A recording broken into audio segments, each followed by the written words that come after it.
Hey guys, how are you? I started this channel because I wanted to talk about all the books I read and enjoy and all the books that I don't enjoy, and I really love reading, and I just wanted to do a YouTube channel where I review these books that I read.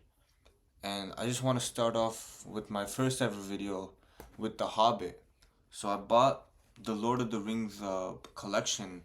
It comes in this little box. It's pretty cool. Part 1 is back there. I'm still reading it, but I finished Hobbit like a couple of days ago, and I just wanted to talk about this. So I never watched any of the Lord of the Rings movies, and I never watched any of the Hobbit movies. So I just decided to go straight into the books. I had just finished reading Shogun by James Clavell, and I'm like, I need something new to read now, and I decided to pick up The Hobbit. I had no idea what the story was going to be about. I did not know anything about this book.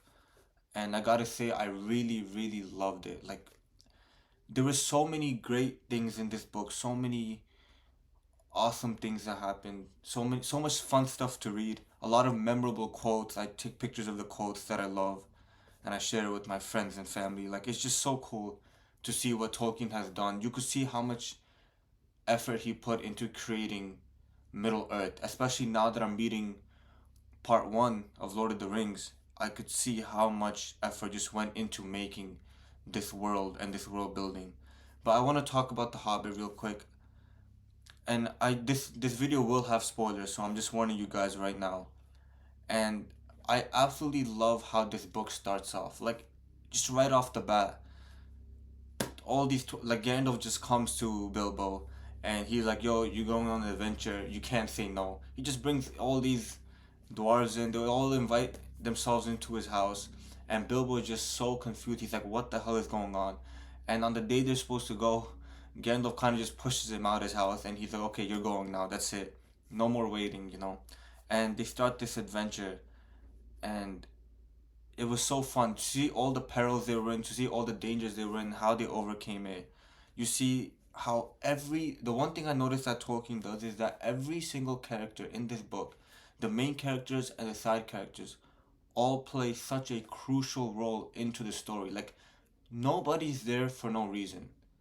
Nobody's there to say something dumb and then they're never brought up again. Like, everyone's there for a reason. Everyone's there. Every side character they meet help push the main characters towards their goal.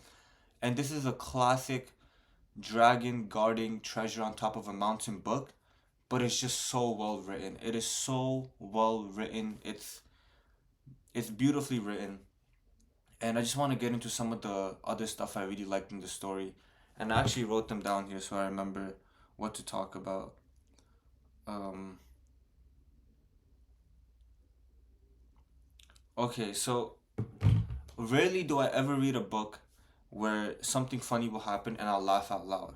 Like, it's just not something in me. Like, I'll read a book and in my mind I'll be like, okay, that was pretty funny, but I'll really ever laugh out loud.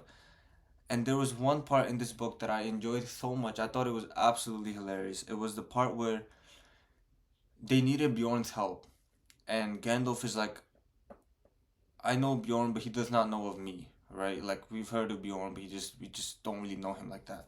And they go to Bjorn's house, and Gandalf knows Bjorn doesn't like having guests in his house, especially a lot of guests. So he tells all the characters in the book, in the 12 dwarves and the Hobbit, he's like, you guys stay outside in minutes. I think it was like 5 minutes of 5 minute intervals. Two of you come in at a time. I'll introduce you guys slowly. And he points at one of the dwarves. I forgot his name already. He was a fat dwarf, and he tells that dwarf, "You're gonna come in last." And the dwarf was like, "Why? Why do I have to come in last?" And Gandalf is like, "Because you're fat and you equal two people." All right. So I thought that was pretty funny, just hearing that coming from a wizard. And so he goes in, brings one of the dwarves or two of the dwarves with him, introduces him, and that whole sequence was just so funny. It was just so well written. It was basically like Gandalf telling Bjorn like, "Oh, and like um we ran away and we got captured, the six of us, And then Bjorn's like, six of you, I only see two of you guys. And he's like, oh, sorry, I forgot to introduce you to these guys. And he calls in the other two. And that just keeps going. He's like, oh, our horses, our ponies got taken away. And Bjorn's like, ponies, you guys are only like this amount of people. Why do you guys need ponies? Why do you guys need this much resources? And Gandalf is like, oh, sorry, I forgot to introduce you to these guys. And that just keeps going. And I thought that was so funny. I thought Gandalf was so funny in that scene. It was so hilarious. And then in the very last one, the dwarves come in and the fat dwarf comes with him. And he's like, I'm not coming in last. Like that's not fair. And I thought that scene was so funny. And another thing that I really liked in this book, I really, really enjoyed Gollum's introduction. I like that whole chapter with the riddles and the way Gollum speaks his dialect. I love it. It's so good, and he's such an interesting character. And I remember when I was reading The Hobbit, I just felt so bad for Gollum because Tolkien writes that at one point Gollum did have a family and friends, but he was driven away. And at that time, I didn't know why he was driven away. His backstory isn't really explained here. And I just felt so bad. I'm like, what did this creature do to be driven away? Now he's alone in this mountain on this rock in the middle of a lake, and he just has this one ring that he just cherishes, and I just felt so bad for this character. I felt so bad for this character. That's what I really liked about it. Like even a creature like him, you can take pity on, even though he's like a little slick, whatever monster or human, whatever you want to call him, Gollum, right? He's a little slick Gollum. And I love the part where Bilbo and Gollum start playing the riddle game to see if Bilbo gets out alive or not. And the whole point of that was that Gollum didn't know that Bilbo had Gollum's ring. Okay. And Bilbo wins the riddle game by kind of cheating, and he says, "What's in my pocket?" And Gollum's like, "I don't know." Again, I love Gollum's dialect. I love the way he talks. It's just so funny. It's so unique. And I could just imagine him like saying these things. Like it's just so good the way Gollum is written, the way he speaks, and the things he does. And one of the things that I really liked was like even after like Gollum he goes back to look for his ring and he's like, I'm gonna kill Bilbo. Right? I don't care if he won the riddle game. And his ring is gone and he just starts like screaming and Bilbo realizes like, okay, I gotta get out of here. And Gollum loses the ring. And even though he tried to kill Bilbo, I felt kind of bad for him. And the only reason I felt bad for him is because of the way Tolkien wrote, like, he had a family, he had a friends, and he was driven away. And I didn't know why. Reading Lord of the Rings now, and I'm almost done with it, and seeing Gollum's backstory, my perspective on it has changed, but I want to get into that when I review Lord of the Rings, Part 1. So, there was that. Gollum's introduction was great. And then it was also okay. So especially near the end, like the last like 30% of this book, a lot happens, a lot. So the battle of the five armies happens. So one thing leads to another, and the dwarves and the hobbit they do find um this treasure. It's guarded by Smaug the dragon, right? They knew that. They already knew that. And one thing leads to another, and Smaug leaves the mountain. Um, I think it's because he thinks that um the dwarves and the hobbit were in the town. I, I I'm not 100% sure. I can't remember what happened, but the dragon leaves. That's the whole point. He leaves and he basically causes destruction in this village. It wasn't even a fight. It was just pure destruction. Like that was his whole thing. Nobody really put up a fight with him because they couldn't. He's a dragon. His skin is like armor, all that stuff. And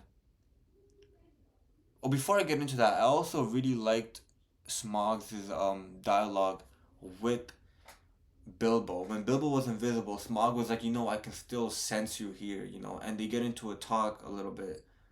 And I really liked that um part of the book. So, okay, back to what I was saying. Smog goes to the town, to the village, and he destroys everything. And there's just so many MVPs in this book. So many MVPs. Like I said, even the side characters, every character in this book has a huge role to play. And I absolutely love that. one of the characters, he basically makes a last stand against the dragon. Everybody's leaving. Everybody's getting on their boats. They're crossing the lake. They're like, yo, we gotta get out of here. The town's destroyed completely. And this guy, right? He gets his arrow, his last arrow that I think his father gave him, that he always took back after the hunt. Like if he killed a deer or whatever, he would take that arrow back. And he says like, this is my last shot with this arrow. Godspeed, whatever. He was just saying something so cool, and then he shoots the arrow and it hits Smog's one weak point, and Smog falls and he dies. And that is just such a cool thing to do, because it wasn't the main characters that defeated the dragon, and it would have been cool to see the main characters defeat the dragon, but it was still cool to see how Smog went into this town, and this side character, he is the one who defeated him. Every character has a huge role to play in this book. And so at the near the end of the book, the dwarves, they start guarding the treasure, and all these other uh places, like these regions of land, the rulers of these regions of lands, like the elves and the men, they all start gathering, and they all want some of Smaug's treasure. They all believe that they have a part to say in this, right? Even though it was Thorin and his band of misfits that got the treasure back. And so basically, there's like a whole little standoff where they caved in, right? They caved into the mountain, and Thorin is like, nobody is allowed to have this treasure, and we will starve here to death if we have to, right? And so all these people, the elves and the men and everybody that's there, they're like, we're gonna wait this out, and they're waiting and they're waiting, and Bilbo does something. So Bilbo has a treasure that Thorin really, really wants. Thorin doesn't know that Bilbo has it, right? Thorin has been looking for it where Smaug was guarding the treasure. And Bilbo secretly leaves at night and meets up with the elves and the men. And he tells them, he's like, listen, this is going to be the key to peace. This is the way to not have war. Bilbo had good intentions. He just wanted them to not have war. His whole point was that the men and the elves will give this treasure to Thorin, right? If he just gives up and just stops being this stubborn. The next day, when Thorin saw that they had the treasure and they made that offer, he's like, who did this? Like, how is this possible? And I still don't understand why Bilbo did this. I can't wrap my head around it. Maybe he was worried that the other people were gonna say something already, but Bilbo rats himself out. He's like, it was me. I gave them that treasure because I wanted there to be no war. I think, I don't know, that was just so weird, because I feel like he should have waited out a little bit and see how it plays out before he says anything. Maybe Thorin would have accepted the deal. I don't know, he is a pretty stubborn character, but maybe he would have accepted the deal, and, you know, I don't know. I don't know, it's just so weird. So, Thorin kicks Bilbo out of the group. Thorin's like, get out of here, right? And he kicks him out the mountain. He's like, you betrayed me, okay?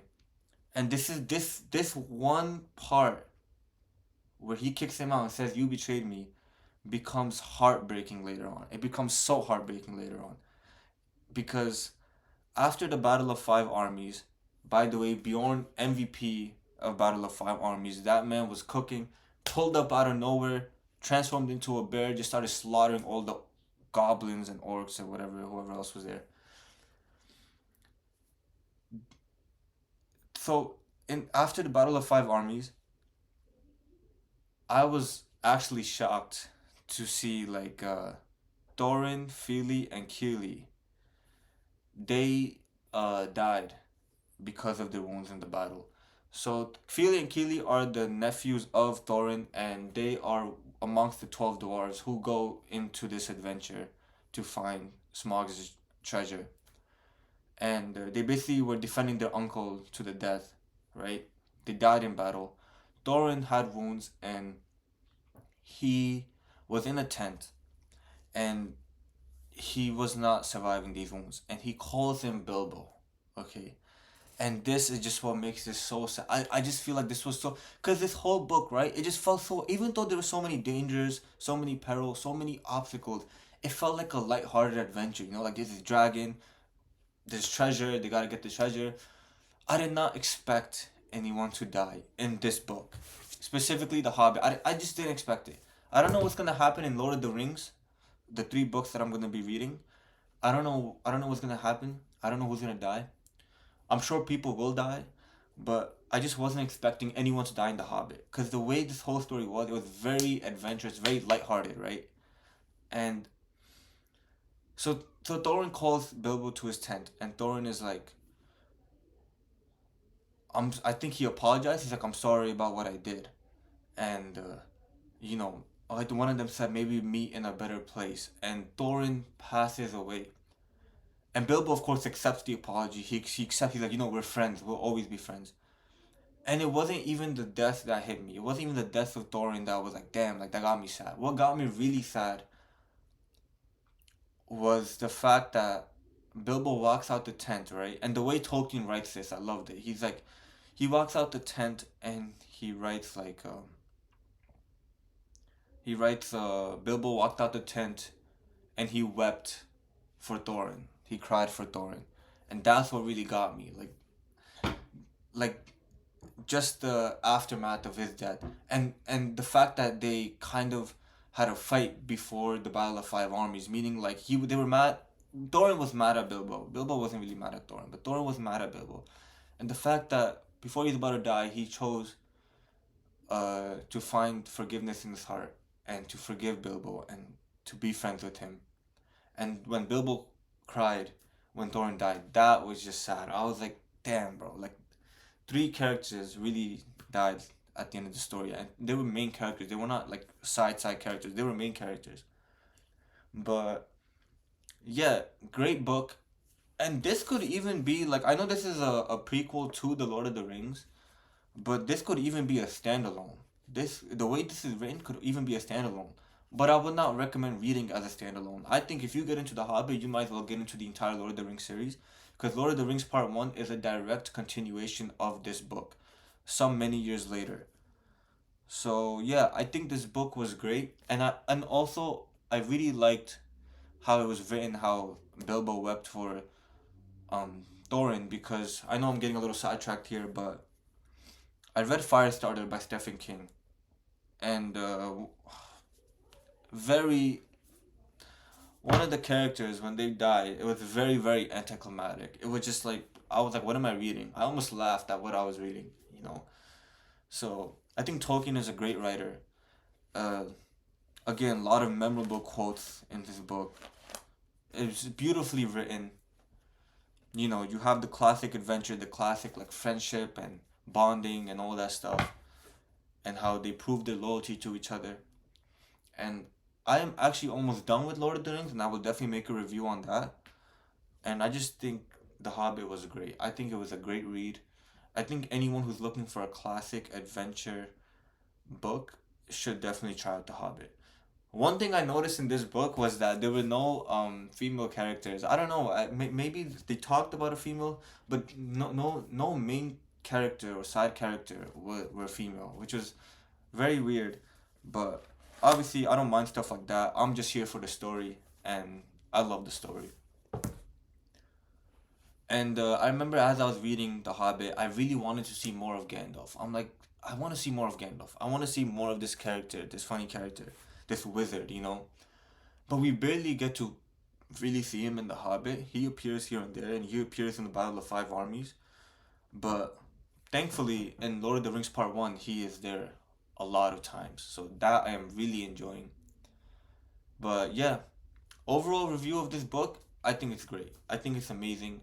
I think anyone who's looking for, again, a book to read with classic adventure should read this book. And I know I said a lot of spoilers, but I don't know how I would review a book without spoiling it. Maybe as I'm making newer videos or reading halfway through a book, I can do like spoiler free reviews. But I would definitely recommend this to people to read. It's a great book. And thank you guys for watching this video. Please like and subscribe. I'm just starting this channel out. And yeah, I will definitely be making more videos. Thank you guys.